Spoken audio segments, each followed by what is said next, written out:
Pernahkah Anda memperhatikan kucing Anda berkedip perlahan saat ia menatap mata Anda? Itu dianggap sebagai ciuman kucing, sebuah tanda kepercayaan. Tapi, bagaimana jika saya beritahu Anda bahwa di Jepang kuno, kedipan itu bisa menjadi pertanda bahwa ia bukan lagi kucing biasa? Ia mungkin sedang menilai Anda sebagai calon mangsanya. Menarik, bukan?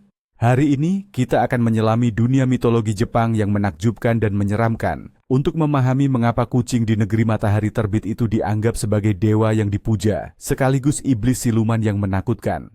Kita akan menelusuri perjalanan mereka, dari simbol keberuntungan, Maneki Neko, hingga menjadi monster Bakeneko, yang mampu mengambil wujud manusia. Saya jamin, setelah menonton video ini, Anda akan melihat hewan peliharaan berbulu Anda dengan cara yang sama sekali berbeda. Tapi, dari mana semua ini bermula?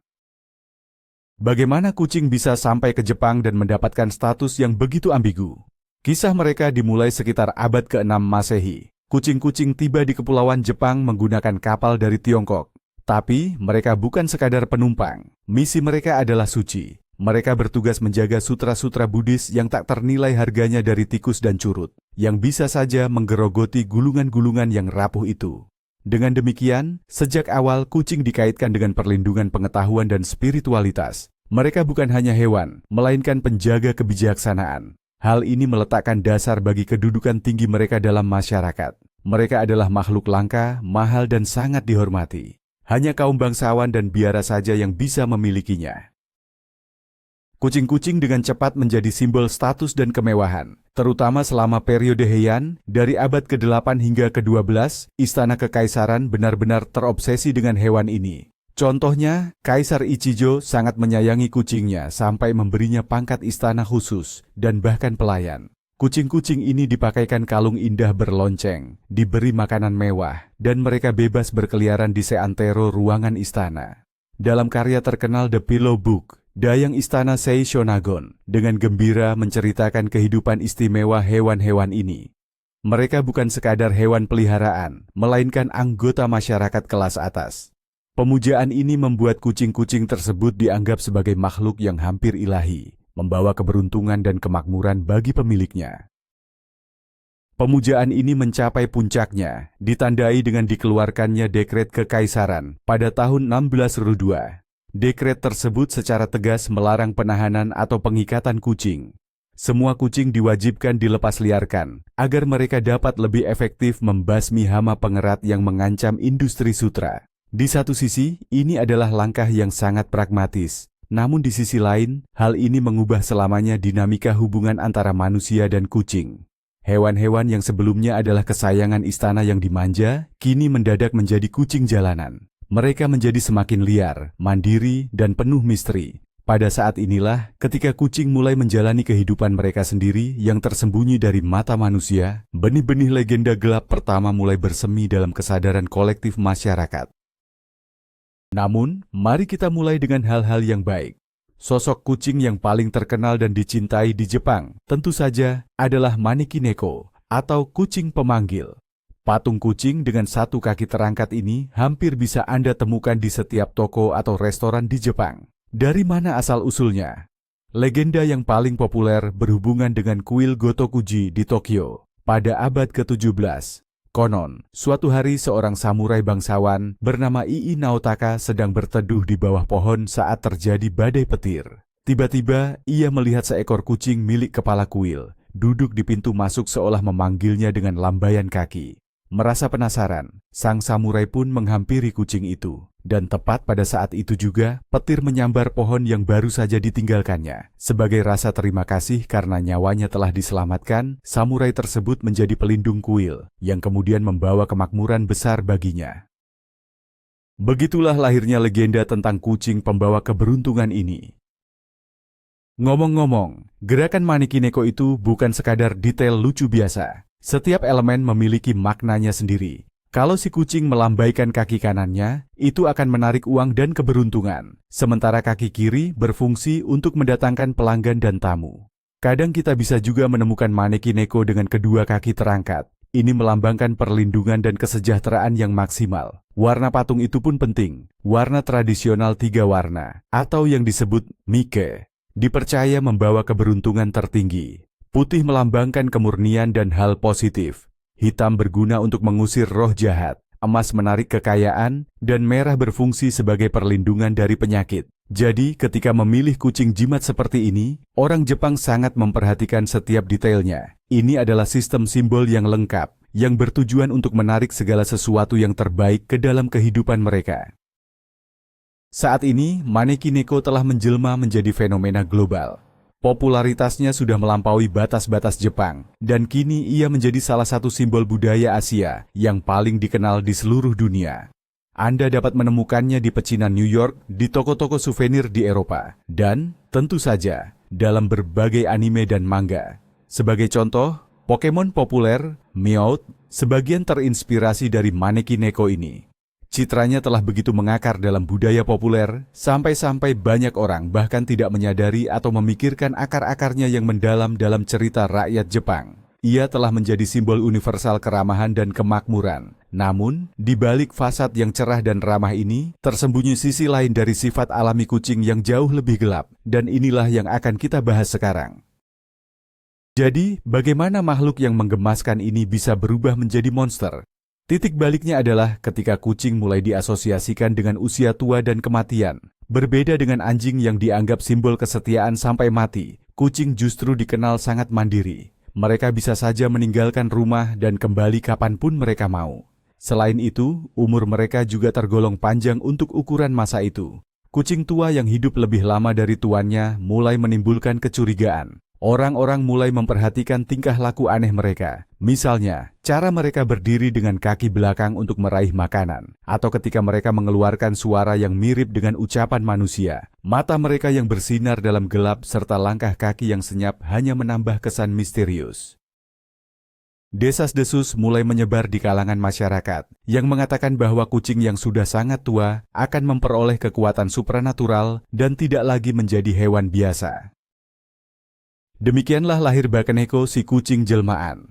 Menurut legenda, kucing manapun bisa berubah menjadi Bakeneko jika ia hidup sangat lama, biasanya lebih dari 13 tahun, atau mencapai berat tertentu, atau yang paling utama, jika ia memiliki ekor yang sangat panjang. Konon, energi magis terkumpul di bagian ekornya. Setelah menjadi Bakeneko, kucing itu memiliki segudang kemampuan yang menakutkan. Ia bisa tumbuh sebesar manusia, berjalan dengan 2 kaki belakang, menciptakan bola-bola api hantu, dan, yang paling mengerikan, berbicara layaknya manusia. Bakeneko seringkali membalas dendam pada manusia yang memperlakukannya dengan buruk. Mereka dapat berubah wujud menjadi anggota keluarga yang sudah meninggal untuk membuat gila para penyiksanya, atau bahkan yang lebih ekstrim, mereka akan memakan tuan mereka sendiri dan menggantikan posisinya. Mari kita bahas lebih lanjut tentang kemampuan makhluk-makhluk ini. Bakeneko adalah master ilusi dan tipu daya. Mereka tidak hanya bisa berbicara, tapi juga mengutuk manusia. Salah satu kemampuan mereka yang paling menyeramkan adalah nekromansi. Konon, Bakeneko bisa menghidupkan kembali mayat hanya dengan melompati tubuhnya. Oleh karena itu, kucing tidak pernah diizinkan mendekati jenazah sebelum pemakaman. Bahkan, legenda mengatakan mereka bisa membuat mayat-mayat itu menari, menimbulkan kengerian bagi mereka yang masih hidup. Selain itu, mereka juga punya kebiasaan meminum minyak dari lampu, dan dipercaya hal itu memberi mereka energi. Bayangkan skenarionya, di malam yang gelap, Anda melihat kucing Anda sendiri berdiri di atas kedua kaki belakangnya dan menjilati minyak dari pelita. Jujur saja, setelah menyaksikan hal seperti itu, pasti sulit untuk bisa tidur nyenyak, kan? Salah satu kisah Bakeneko yang paling terkenal dan paling mencengkam adalah hantu kucing dari Nabeshima. Kisah ini menceritakan tentang seorang pangeran klan Nabeshima yang memiliki selir kesayangan. Namun seekor kucing milik musuh sang pangeran membunuh gadis itu, meminum darahnya, lalu menyamar dalam wujudnya. Setiap malam ia mendatangi pangeran dan perlahan menguras energi hidupnya, yang menyebabkan sang pangeran menjadi semakin lemah dan merana. Tak seorang pun bisa mengetahui penyebab penyakitnya. Hanya seorang pengawal setia yang menyadari bahwa setiap malam, bayangan selir itu di dinding kertas memiliki bentuk seekor kucing. Akhirnya, penyamaran tersebut terbongkar dan kucing iblis itu berhasil diusir. Kisah ini menjadi begitu populer hingga berulang kali dipentaskan di teater kabuki dan hingga kini masih dianggap sebagai kisah klasik dalam genre horor Jepang, kaidan. Akibat dari kisah-kisah mengerikan ini, lahirlah kepercayaan yang mengakar kuat di masyarakat. Semakin panjang ekor seekor kucing, semakin besar pula kekuatan magis yang dimilikinya, dan semakin tinggi pula kemungkinannya untuk berubah menjadi setan.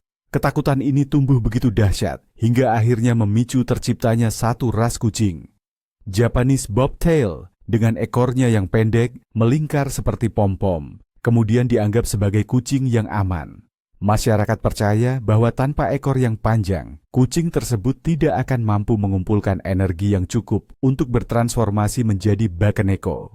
Maka anak-anak kucing berekor panjang seringkali dipotong atau dikudung ekornya untuk mencegah perubahan tersebut. Ini adalah contoh yang cukup kejam, namun sangat jelas tentang bagaimana mitologi dapat memberikan pengaruh langsung pada dunia nyata, bahkan hingga ke tingkat seleksi hewan. Tapi, kalau kamu pikir Bakeneko itu adalah puncak dari kengerian, kamu salah besar. Ada makhluk yang jauh lebih tua dan jauh lebih kuat. Itu adalah Nekomata. Berbeda dengan Bakeneko, yang merupakan hasil transformasi kucing rumahan biasa, Nekomata adalah makhluk yang memang sudah iblis sejak awal. Ciri khas utamanya, yang langsung terlihat jelas, adalah ekornya yang terbelah dua, berbentuk seperti garpu. Dipercaya, saat ekor kucing tua terbelah, itu menandakan ia telah mencapai tingkat evolusi iblis tertinggi. Nekomata jauh lebih jahat dan jauh lebih kuat daripada Bakeneko. Kalau Bakeneko biasanya membalas dendam karena sakit hati tertentu, Nekomata justru menikmati kekacauan dan penderitaan manusia. Lalu, apa sih perbedaan mendasar antara kedua yokai kucing ini? Yang pertama adalah asal-usulnya. Bakeneko merupakan produk dari dunia manusia, hasil transformasi dari hewan peliharaan domestik.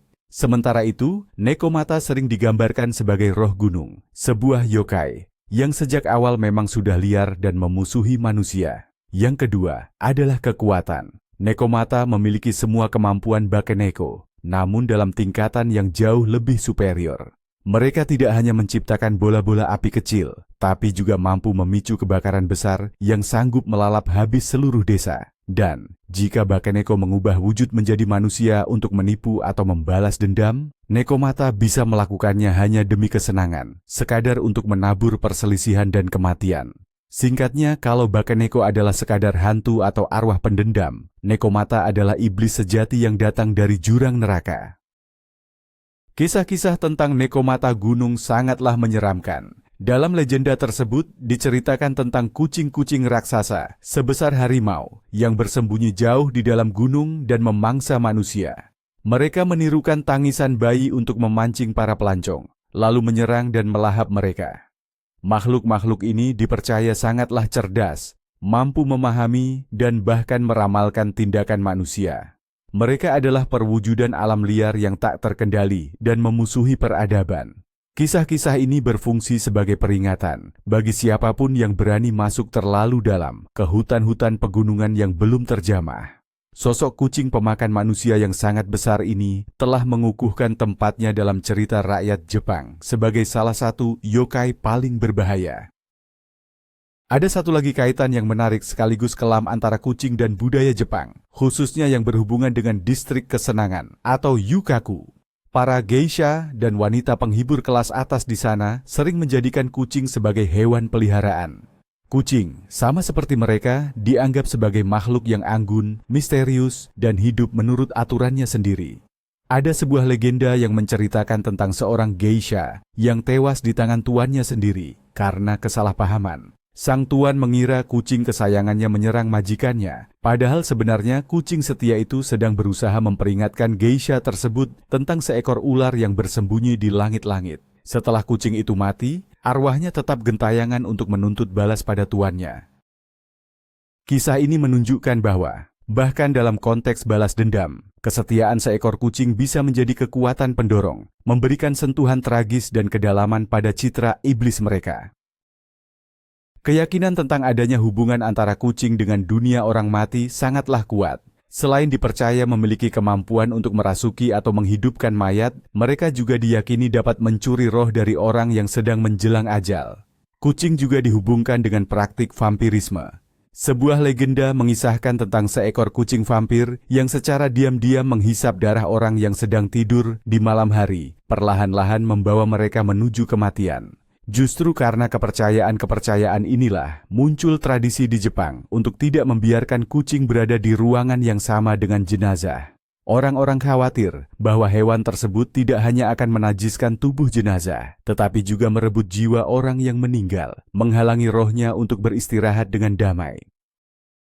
Garis batas tipis antara dua dunia tempat kucing menyeimbangkan diri inilah yang menjadikan citra mereka dalam mitologi begitu menakutkan sekaligus memikat. Namun, jangan salah, tidak semua kucing di Jepang modern ditakuti. Ada tempat di mana penghormatan terhadap mereka sungguh luar biasa. Contoh nyatanya adalah Pulau Tashirojima, atau yang juga dikenal sebagai Pulau Kucing. Di pulau ini, jumlah populasi kucingnya bahkan berkali-kali lipat lebih banyak daripada manusia.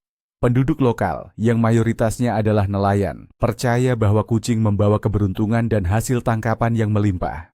Di pulau ini, anjing dilarang dipelihara. Dan di pusatnya berdiri kuil kucing yang didedikasikan untuk seekor kucing yang tidak sengaja mati tertimpa batu.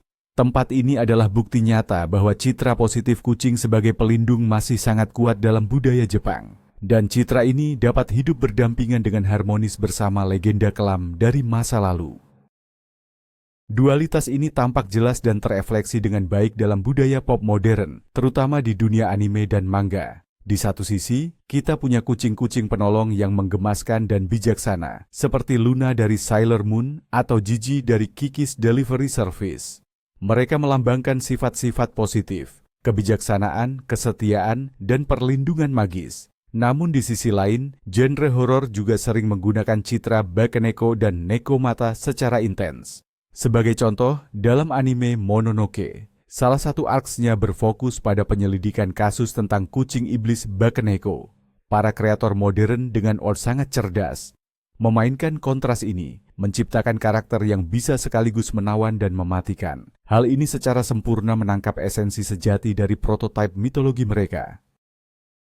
Jadi, mengapa harus kucing? Apa yang membuat mereka menjadi pembawa simbolisme yang begitu kompleks dan kontradiktif? Jawabannya terletak pada sifat alami mereka sendiri. Kucing adalah makhluk perbatasan. Mereka hidup berdampingan dengan manusia, namun tidak pernah sepenuhnya menjadi milik kita. Sifat mandiri mereka, kebiasaan berkeliaran di malam hari, gerakan yang senyap, dan mata yang bersinar dalam gelap, selalu membangkitkan perpaduan antara kekaguman dan rasa takut yang mendasar pada diri manusia. Dalam satu saat, mereka bisa sangat manja dan lembut. Di saat berikutnya, mereka bisa menjadi dingin dan menyendiri. Mereka adalah predator kecil yang tinggal di rumah kita. Dualitas internal inilah yang menjadikan mereka kanvas ideal untuk memproyeksikan ketakutan dan harapan manusia, tempat bagi kisah-kisah tentang kebaikan dan kejahatan, kesetiaan dan pengkhianatan. Pada akhirnya, pertanyaan dewa atau iblis tidak memiliki jawaban yang pasti. Folklore Jepang mengajarkan kita bahwa seekor kucing adalah cerminan dari bagaimana kita memperlakukannya. Jika Anda mencintai dan merawat kucing Anda, ia akan menjadi Maneki Neko. Anda membawa keberuntungan dan melindungi rumah. Namun, jika Anda berlaku kejam atau menyakitinya, bersiaplah menghadapi arwah pendendam Bakeneko yang akan datang menjemput Anda dari kegelapan. Jadi, legenda-legenda tentang kucing ini bukanlah sekadar cerita seram pengantar tidur. Ini adalah perumpamaan mendalam tentang karma, tentang tanggung jawab atas perbuatan kita, dan bahwa bahkan makhluk yang tampak kecil dan tak berdaya pun dapat memiliki kekuatan yang sangat besar, mampu menciptakan maupun menghancurkan. Nah, kita telah menempuh perjalanan yang luar biasa bersama. Mulai dari penjaga gulungan suci dan kesayangan kaisar, hingga menjadi siluman mengerikan yang mampu mengendalikan orang mati. Kita telah melihat dua wajah yang sangat berbeda dari kucing-kucing Jepang. Di satu sisi, ada Maneki Neko, simbol keberuntungan yang menawan dan baik hati, lahir dari kisah kesetiaan dan rasa terima kasih. Namun di sisi lain, ada Bakeneko dan Nekomata, iblis-iblis menakutkan yang lahir dari rasa takut, kekejaman, dan sifat misterius dari kucing itu sendiri. Dualitas luar biasa ini, dari dewa hingga monster, mungkin adalah cerminan terbaik dari esensi sejati hewan-hewan misterius yang berbagi hidup dengan kita ini.